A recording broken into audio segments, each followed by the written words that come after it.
അവഹേളനങ്ങൾക്ക് മധ്യേ കുരിശിൽ മരിച്ചവൻ മനുഷ്യദൃഷ്ടിയിൽ പരാജിതനായിരുന്നു. എന്നാൽ അവസാന വാക്ക് മരണത്തിൻ്റെതല്ല എന്ന് തെളിയിച്ചു. മരണത്തിനെതിരെ ദൈവം വെച്ച വിജയമാണ് യേശുക്രിസ്തുവിന്റെ പുനരുത്ഥാനം.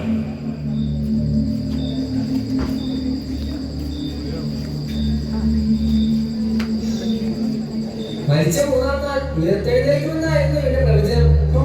ഇവൻ ദൈവത്തിനൊന്നല്ല, അതിനൊക്കെ മറ്റുള്ളവരെ ബോധ്യപ്പെടുത്തണം. അതിനാണ് ഈ കല്ലറ മുദ്രിച്ചിരിക്കുന്നത്.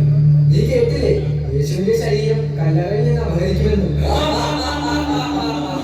അങ്ങനെയാണ് സംഭവിച്ചാൽ ആ കൊണ്ടുപോകുന്നവന്റെ ശരീരം ഇവിടെ കിടന്ന് പിടയും.